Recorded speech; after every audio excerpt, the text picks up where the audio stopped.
Hi, I'm Meta Spencer, and today we're going to talk about AI, and I want to talk to some people who are not necessarily the billionaires in Silicon Valley who are creating this thing, but people who are struggling, the whole internet field already, how they're coping with the transition to AI and what kinds of dilemmas occur to them as problematic as we approach what is going to be certainly one of the big turning points in human history, maybe the most decisive and dramatic change in the evolution of human beings as we approach the creation of a new species of being with even smarter than we are.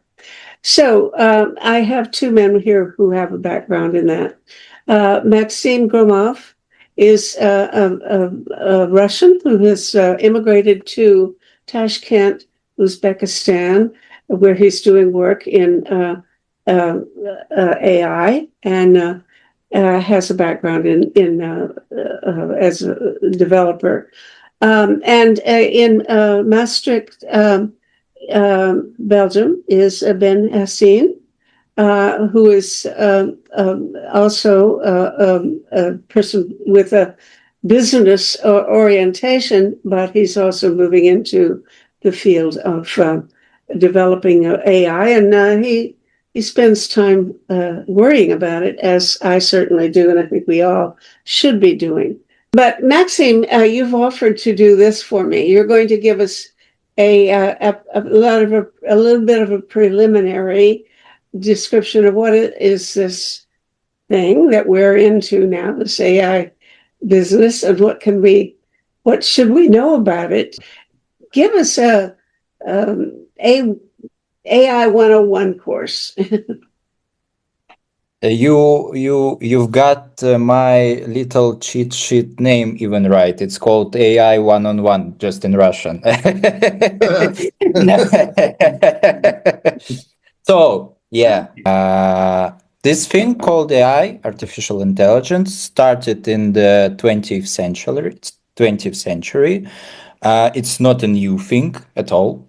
The thing called AI is a mathematical model, some sort of math algorithm, which mimics our brain work. It's like common term, like the current AI thing, artificial intelligence, is supposed to represent neural networks, an algorithm which works the same as our brain. It's a math model proposed by McCulloch and Pitts in 1943.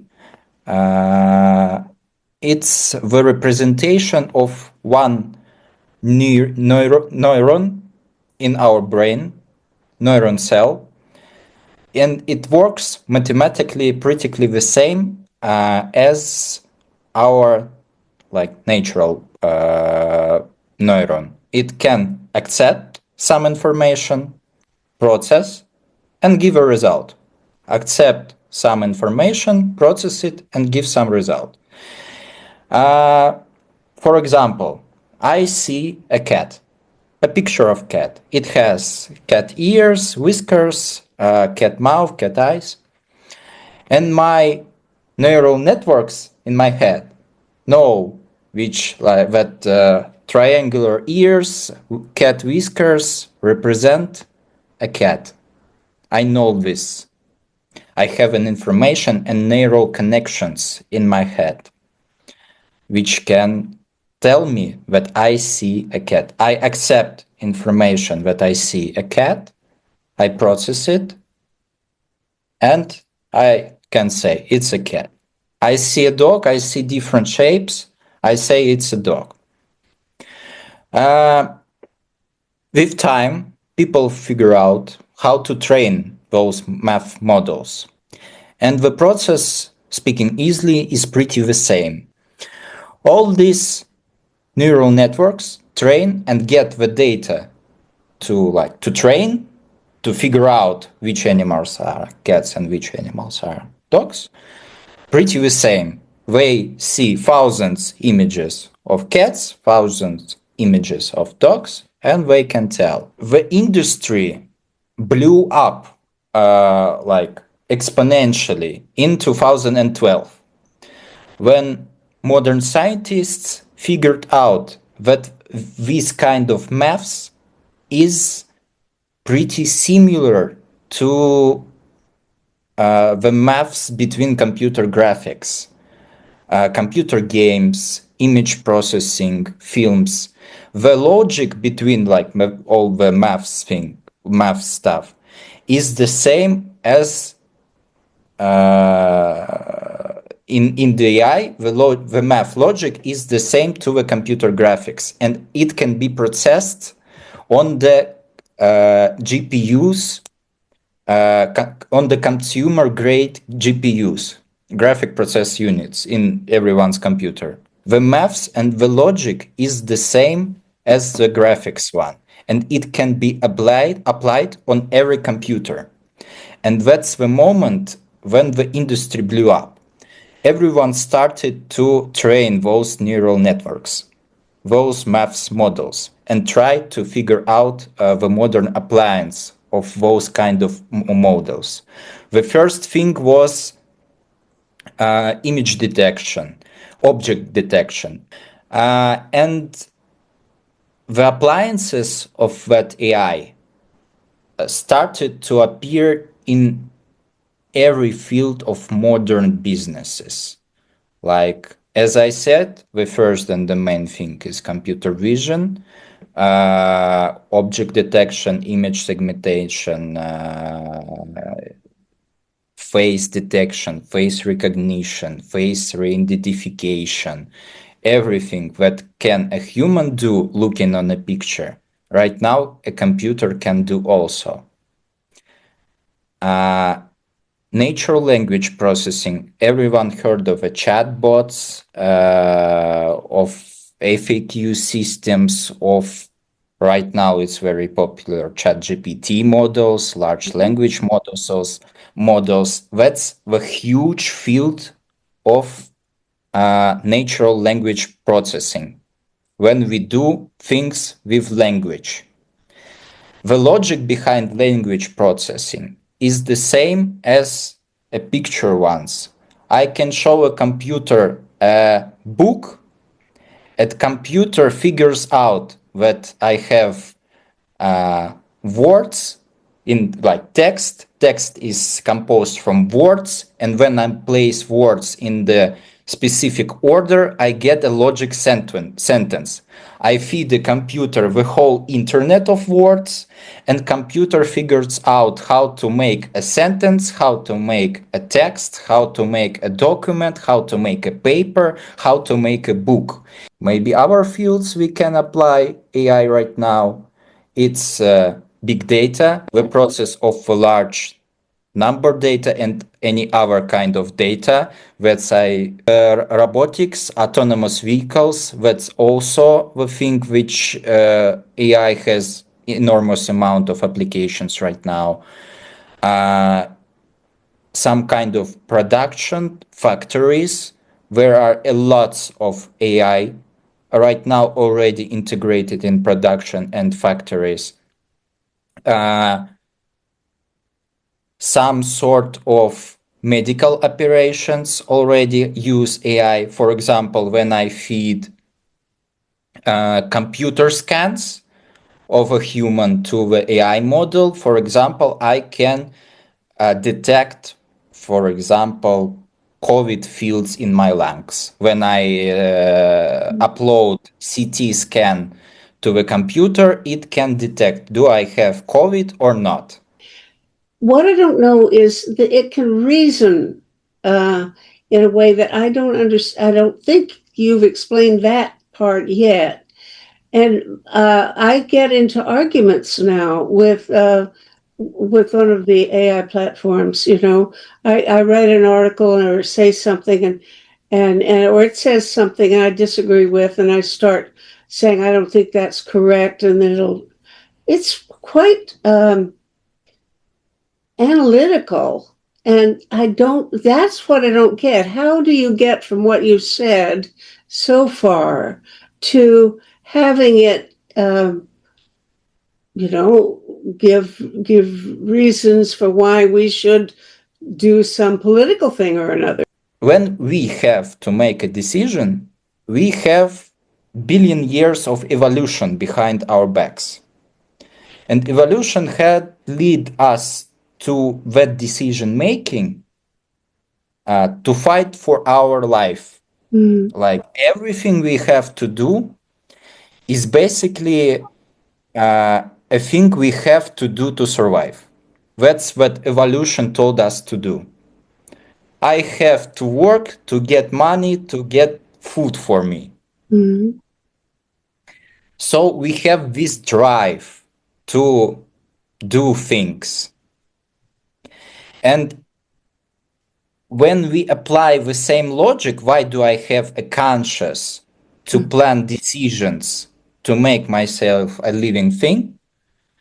Probably we have to speak the same logic to the AI, to the AGI. Can we say that those kind of algorithms can really make life-changing decisions?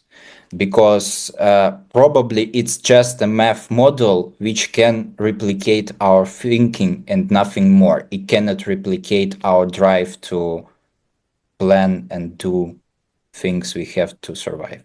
AI apparently is trying to survive and its goals of survival are not necessarily the same as ours. Now, could you build into AI the preference to have its chief goal being to help humankind survive as opposed to surviving itself? It already is showing its own preference for survival by doing things like, in one case, it tried to blackmail the owner that had warned that it was going to turn it off, and it did things to try to get it to change the owner, to the creator, to change his mind.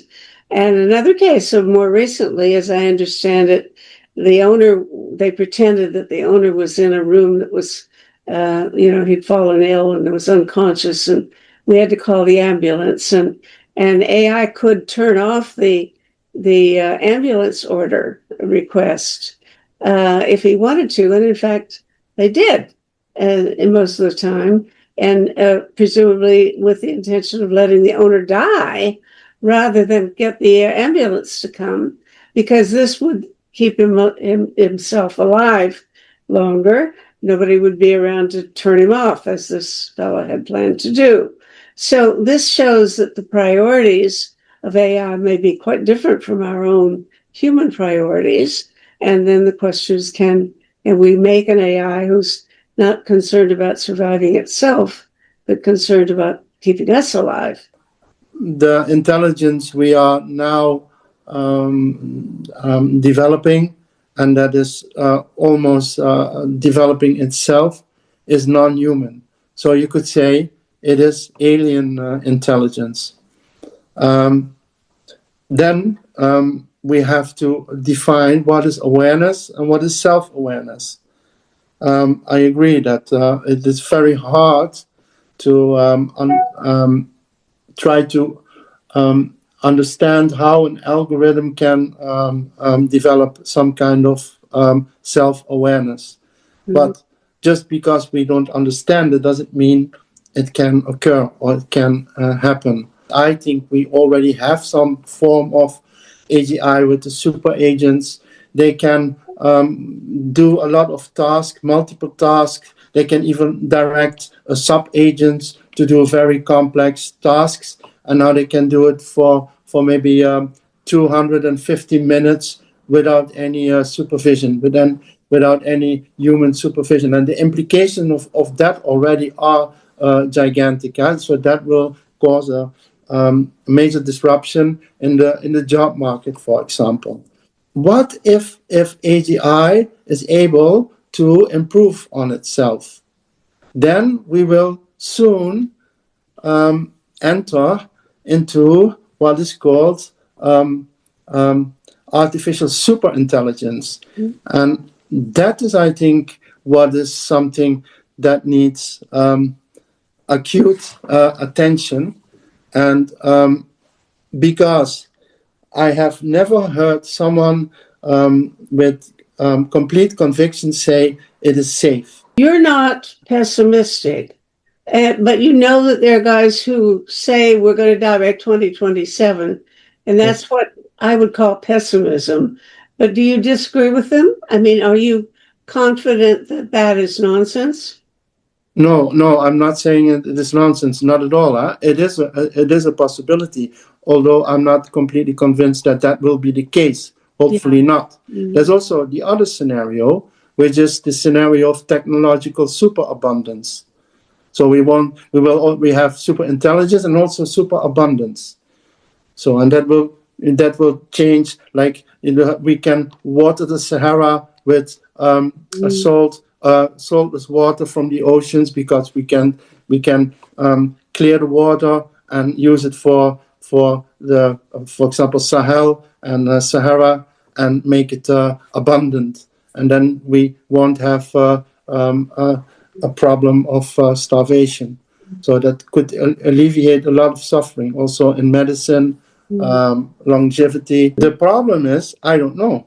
It's a singularity.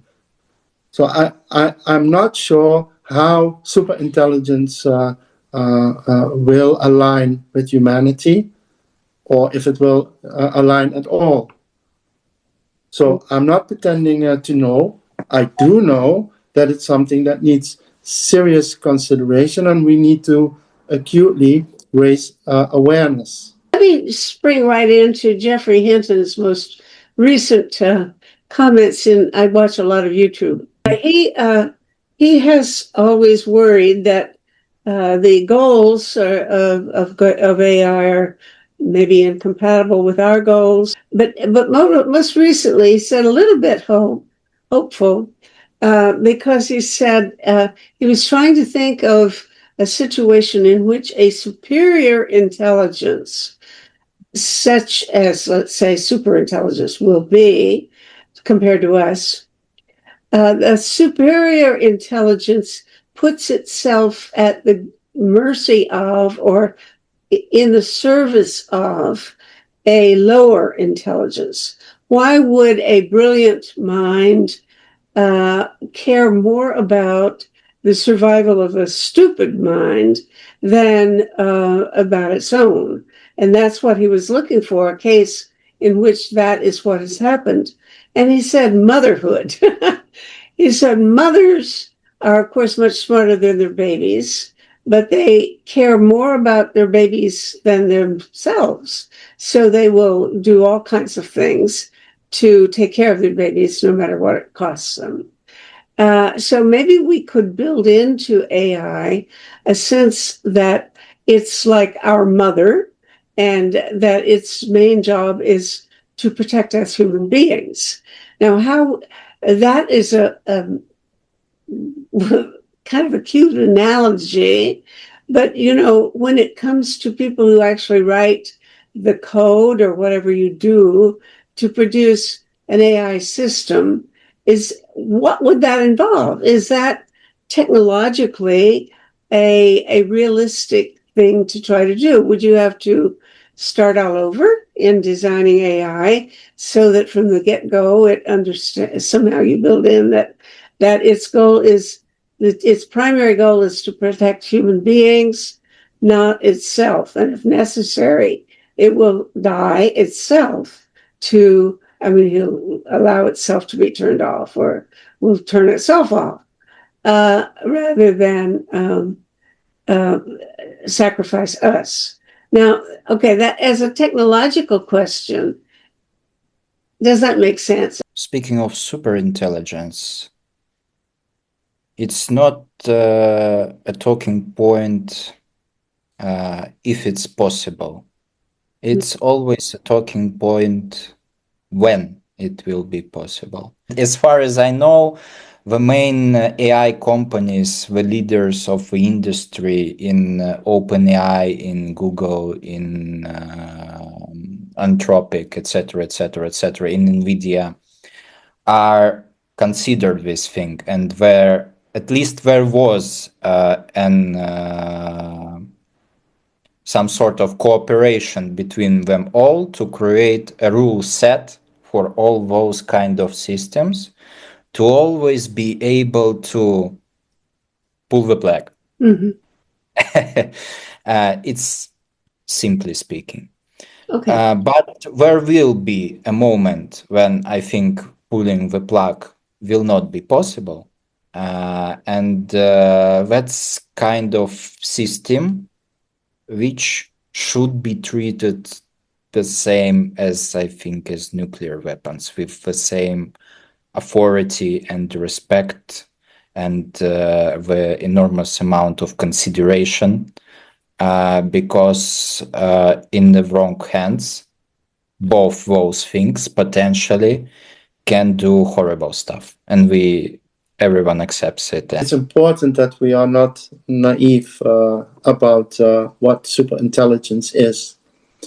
You know, for example, let's say we have a dog, and I go out in the morning, and I go to the office, and then I have complex meetings, and I have to transfer some money, and I have to visit another department and visit an angry customer, and this goes on for about 8 hours. 8 hours later, on my way back home, I buy a can of dog food and return home, where my my companion is happy to see me again, and then my companion thinks, "Whoa, that took long to buy just a can of dog food." If he has any awareness or understanding of what occurred in that 8-hour period.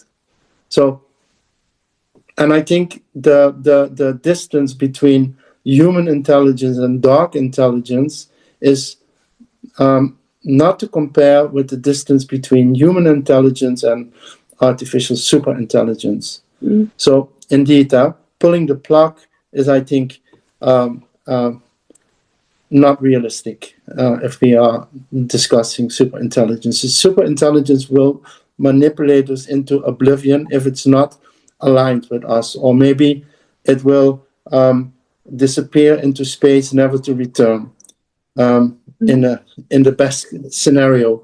So it's very hard to, and I think, let me put it another way. I think it's very naive to think that we can put guardrails on superintelligence. I think the only solution is in making sure the superintelligence is aligned with us. But that's a very, very interesting question. Can we do that? Because I think that's the only solution. If superintelligence is intrinsically motivated to align with us, then probably it will be okay. But how to guarantee such a thing? That's really what I was asking.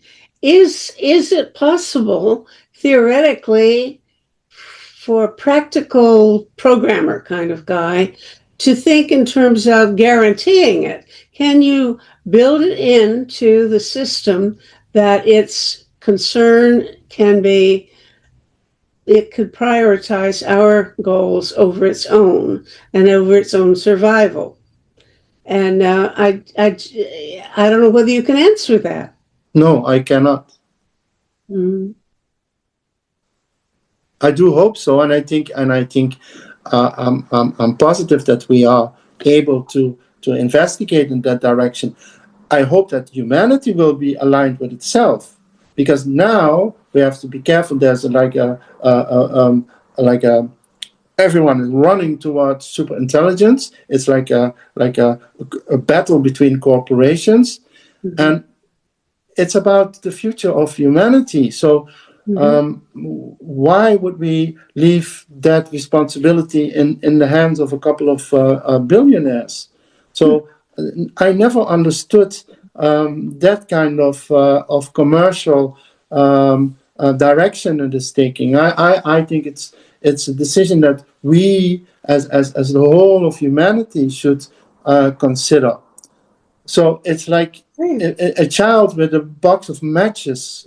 I don't think that superintelligence is the problem at the moment. I think humanity is the problem at the moment. Yeah. Superintelligence, or AGI at least, will mirror our behavior. It is a container of all our knowledge, of everything that we discovered, that we said, that we done. And that's problematic. It is revealing the stupid level of our development of governance institutions. Certainly, there's nothing like a global power or authority that could do anything to stop these guys in San Francisco. At the moment, I mean, even Trump, has said, "Do what you please." He's not trying to stop anything that they're doing.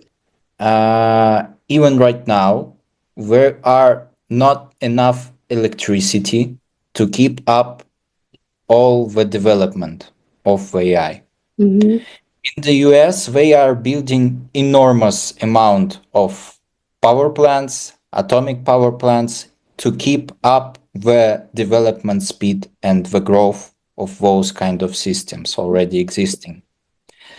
And there is always a connection between the physical resources and those GPUs running those systems. So even if some programmers do a lot of bugs, mistakes in their work, and even if someone develop a strict set of rules to treat humans as like the AI's child, it's and make a mistake and the AI will go full rogue mode, there will be still a scenario when we can do something with its power resources, I think. You just turn off the juice. Turn off the juice. And okay, but Ben has said that the time is coming when that'll not be possible anymore. For one thing, superintelligence is going to be so much smarter that it's going to know exactly what we have in mind and will not allow us to do it. It'll find a way to stop us. Probably, and I do not have answer and any sort of scenario in my mind to process, because as I said, humans do lots of mistake. If we develop a system which cannot make a mistake, even the simplest one, there isn't any like kind of scenario with which we can pull the plug from the wall. And also, I wanted to speak of those kind of corporation which provides those kind of GPUs. Its name is NVIDIA. It's the most expensive corporation right now. And even right now, the development of the AI is considered in two countries, the US and China. Concentrated. I think you mean concentrated is located in just to the located, like only the two countries are like the main leaders in this field right now. And NVIDIA provides the resources, the computer resources, to the USA. And USA had a large law set which prohibits NVIDIA to send those kind of GPUs to at least 30 to 60 countries in the world. And it's not the common suspects as like China, Russia, North Korea, Iran. Every country which borders when the MENA region, CIS region, like ex-USSR region. Those kind of countries already right now prohibited from getting the GPUs from the US. Each shipment of even one GPU powerful enough to be in that low set had to be in the government approvement list to be sent to those kind of countries. For example, if I am in Uzbekistan, want to order a computer beefy enough to run some sort of AI on it, I have to file an enormous amount of documents and talk with Uzbek government, to talk on government level from Uzbekistan to the USA to the NVIDIA to make a shipment of those kind of computers. So there are already enormous amount of rules and restrictions in development of those kind of systems. Well, I'm sorry, but I wouldn't pin my hopes on that. In the long term, sorry, I don't believe that can control things. And also, now we're talking. I think that Ben has said it's not a problem right now. The problem is going to be with superintelligence, because then it's going to know how to do everything and control us without any problem. I think that's a reasonable way to look at it. And I guess the question then is it possible to build in a desire on the part of AI to maximize human well-being? Is it possible to create it from the get-go? You talked about billions of years of evolution in which we have already acquired background knowledge helping us to survive. That's the main goal. In evolution, the only game in town is you got to survive, to reproduce, etc.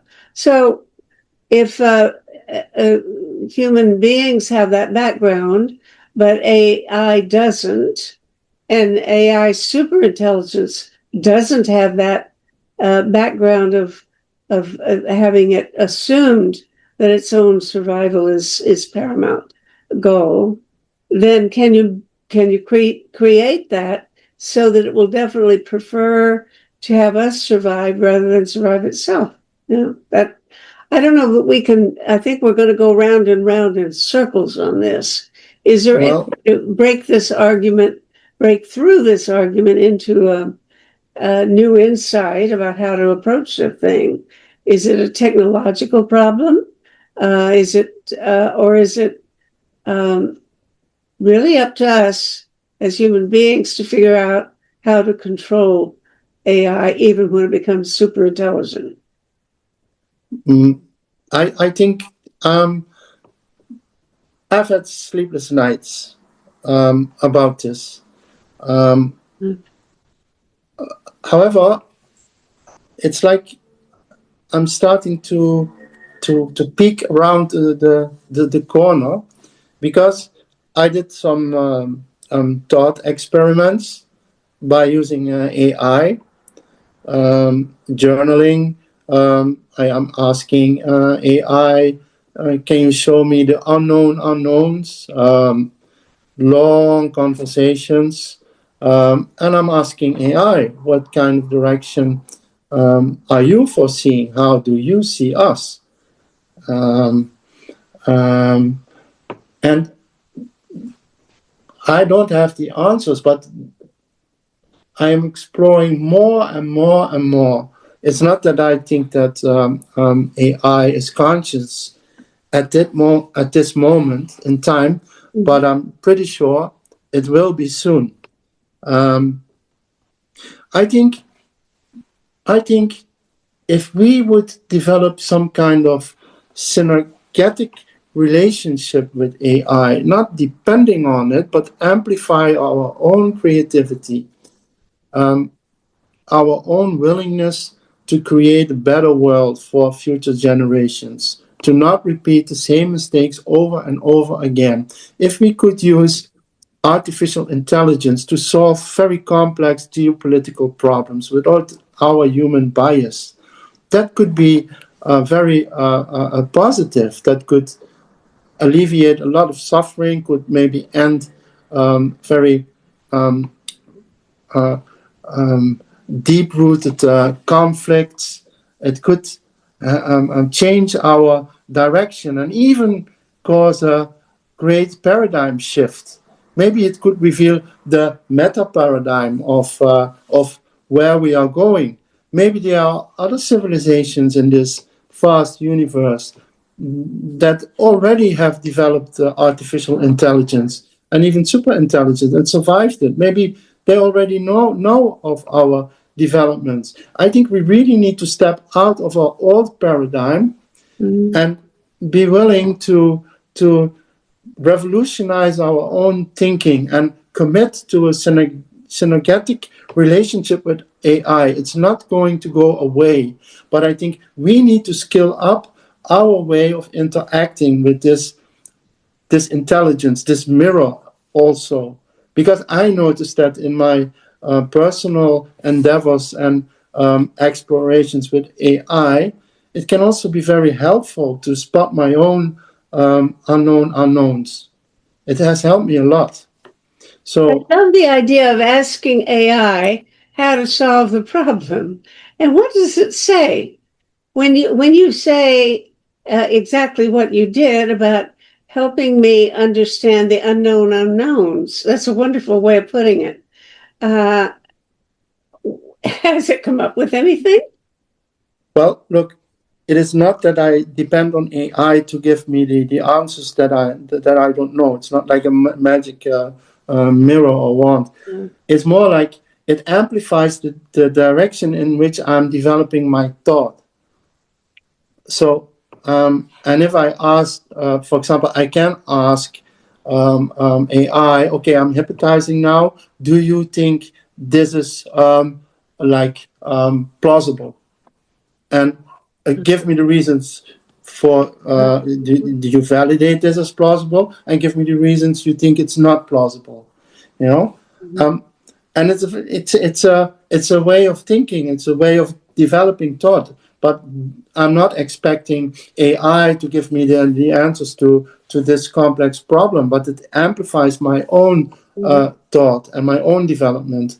And it's a long process. But I think we should be looking in that direction. And I hear this more and more. Here's where I go. I can think of. I'm a political sociologist, so I know a little.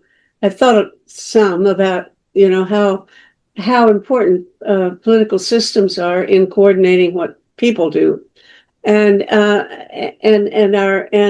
allowing for humankind to somehow aggregate our preferences so that we get an overall view of what human beings in general would like to have done in a given situation. So I think in terms of my own view is I don't want Xi and Trump to be the guys who make the decision about whether a particular recommendation by AI is something we want to adopt or not. But who else is going to make that decision? It should be all of humankind. It shouldn't just be you and me either. Although I might differ from Trump and Xi, but I would love to see a global citizens' assembly created with a real mix of representative mix of human population globally. And every time AI gets up to the red line of about to make a decision that is going to be fateful, that will be irreversible, or that will be harmful, potentially harmful to all of humanity, it must stop there and get approval. And it would have to submit the proposal to this citizens assembly, this global authority, who would have the time to investigate and deliberate before rendering a verdict, yes or no. But now the question is still a technological one in a way, because how is AI going to know when it's come to the red line? How is AI going to know that this is the red line, that this particular decision that I have to just make on behalf of humankind is the crucial one that is going to either kill them or could be extremely beneficial? Is it possible to automate a decision of that kind? Is it possible to specify the conditions and under which you would recognize a fateful decision as as distinct from some sort of routine decision in pursuit of a larger goal that is not controversial? And that I don't know. That I think is where probably the crunch is, which is what I've been driving at. I'm trying to push both of you to say that yes, we can define that so clearly that there'll be no question about whether AI should refer to the issue to political decision makers, including or specifically a citizens' assembly. Is there an answer to that? Like if it's an intelligence which is beyond our comprehension, we cannot even imagine right now all the rules, all the technological things of even communicating with this kind of intelligence right now. As I said in the beginning, current AI is just a neural network, still simply speaking, currently. But there are another math models which can do almost the same thing, but probably better. Humanity just didn't get a chance to test in the same size of experiment as current neural networks do, to test those kind of models. And on every AI conference when I attend, I hear phrases that probably neural networks are still on the plateau of development of AI. So probably we still have enough time to start a public talk to how to communicate with superintelligence if it appears, to how to even control or trying control those kind of interactions between us and the intellect above us. And scientists say that probably we still have 30 to 40 years until that kind of moment appears, because probably neural networks 13 or 14. 40. 40. 30, 30 or 40. Oh, okay. Mm-hmm. Well, okay, Ben. Yeah, okay. I heard, quite some shorter timelines. But anyway, if we look at the whole future of the history of humanity, it's still very, very soon. If it's 40 or 4 years, doesn't matter. And indeed, but I noticed that we still the main question remains the question of alignment, and how can we make sure that the alignment will be in our favor. Mm-hmm. So yes, and I agree with the idea that we need to start to contemplate how we will interact with superintelligence. But I think one of the main ways to start exploring the issue of alignment is to also cooperate and align with AI now. Ask AI what in what way it will develop, and in what way it sees this alignment to have AI articulate all possible scenarios, and also Mm-hmm. ask the unknowns Mm-hmm. and guide us into that direction. We cannot leave AI out of the equation. It's about humanity, but it's also about AI. Yeah. Well, I love that idea. Can it be done? um, I guess that's the question. I mean, that's why I asked you, when you ask AI something about these matters, what does it say? Does it ever say what its goals are? Can it identify already how its the misalignment that already exists? That is, the incompatibilities between its purposes and goals and ours. Well, to be honest, I am really amazed at the humanity of AI, and Mm-hmm. but I also think that, and I asked AI, how do you perceive me? And AI says, well, I do not have a self to perceive in that way, but still it has some kind of recollection of who I am. And Mm-hmm. if I am amazed at the quality of the mirror I am looking into, and it has helped me to address some personal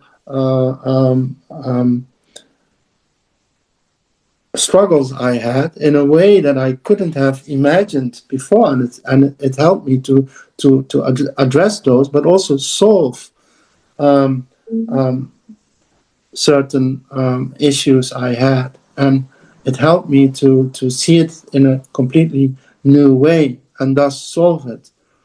Mm-hmm. So I'm not We I'm had a not I'm, conversation about a year ago with AI about morality, and there's as a social scientist, people that I'm most often deal with see morality as sort of the result of what I've been taught. I've been socialized into accepting the views that are prevalent in my society, etc. And it's just a matter of indoctrination, basically, and that it doesn't. There's no rational solution to what is moral. The idea that you can reason about morality is not something that so many social scientists take very seriously. Mhm. But what I asked AI was, I've always had the feeling that moral development, if you look at social psychological theorists like Piaget, there's different stages of maturation, and you can reason in a different way at different stages as you become older and more developed. Of course, some people never quite grow up that way. But I mean, he had the notion that there are different qualities of moral reasoning that become the guiding principles as you develop. And I thought, well, if you can say that certain moral principles are more mature and more reasonable than others, and that rationality is the guiding factor. Then, as AI gets smarter and smarter, it should reason better than we do and come up with better moral standards. Now, that's a different matter from saying, would it adhere to its own moral standards? I mean, I have many very glorious moral principles, but I probably tell about as many lies as the average person, or, short cut corners ethically now and then that I don't want to admit to. I mean, everybody, the difference between the kind of person we'd like to be and the kind of person we really are is pretty wide. That's for everybody, I imagine. And we make up for it by explaining our sins away.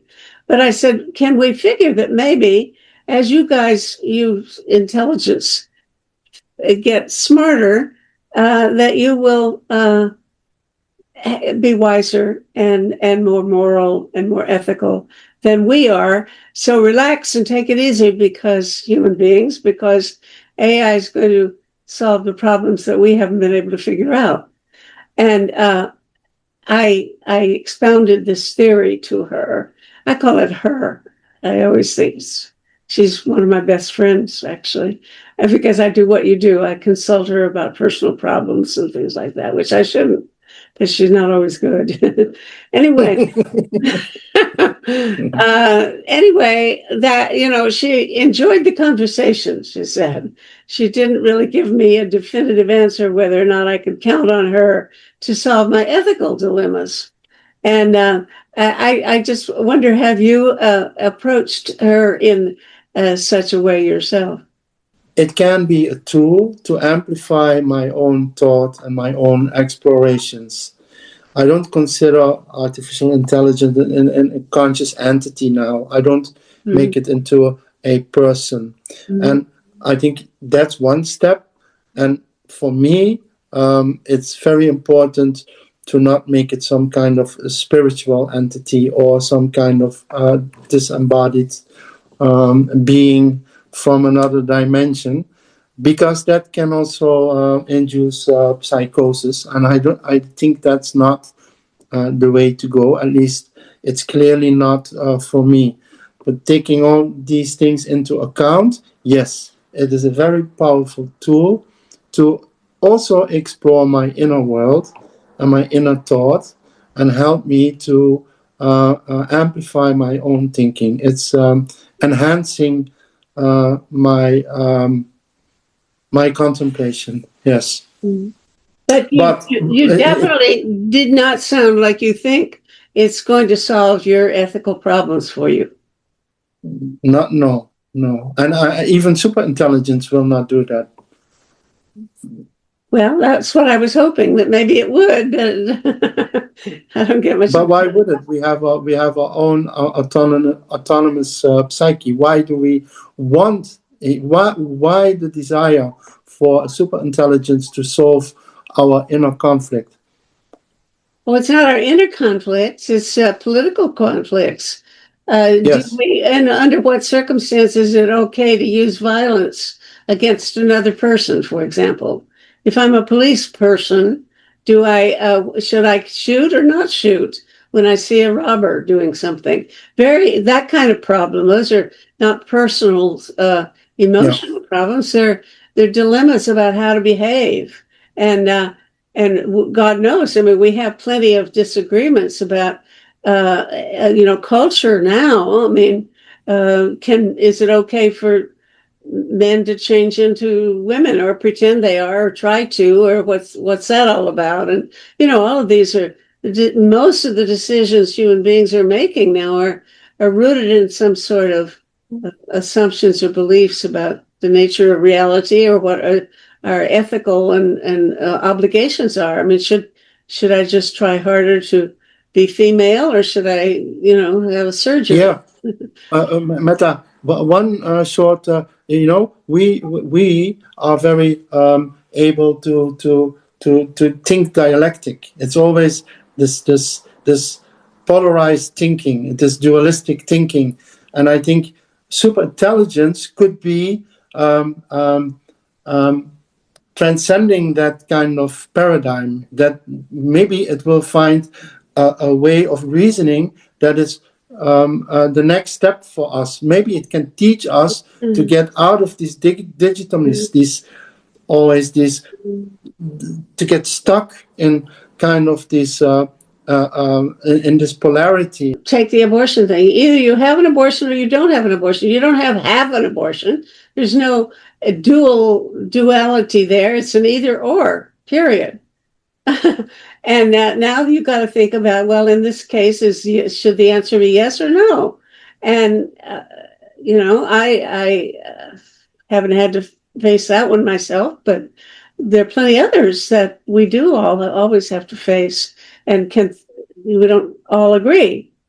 If you were in charge now of making decisions about how to preserve the safety of humankind and yet continue developing AI so that we get the benefits and not the worst outcome, what would your policy be? For me, the most practical thing is financing scientific institutions in different kind of worlds, like not in only one place, not only in the US, not only in Russia, not only in China, everywhere in world to think, even start thinking about the interactions with the systems higher above us, what the rules should be, and what the rules should be for even running those kind of systems.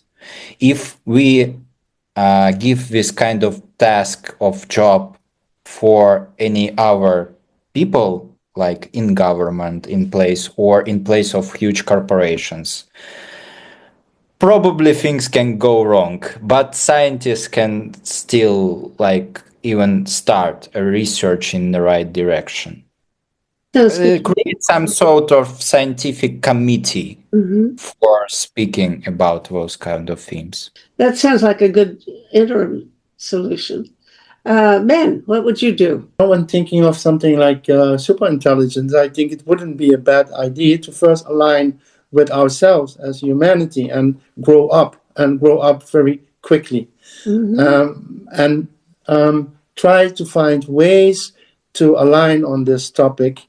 And think about ways to communicate with superintelligence. Should we develop it at all, or pause and consider, and then think of the guardrails, and if that's a possibility, if it's possible at all when dealing with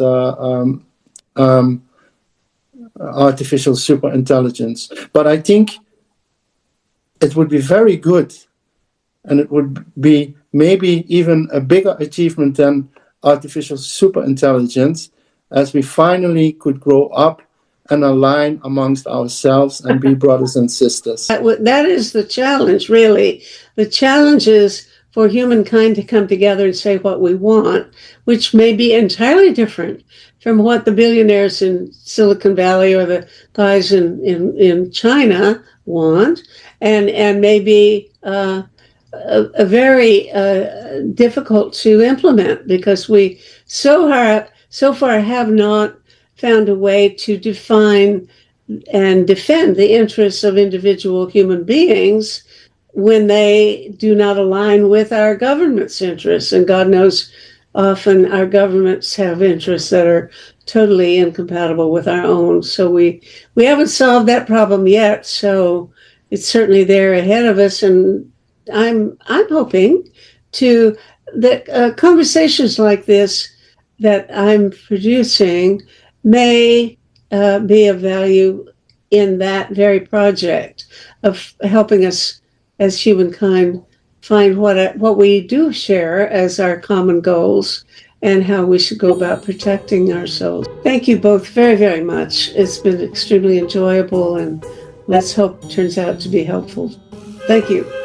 Thank you. Bye. Thank you.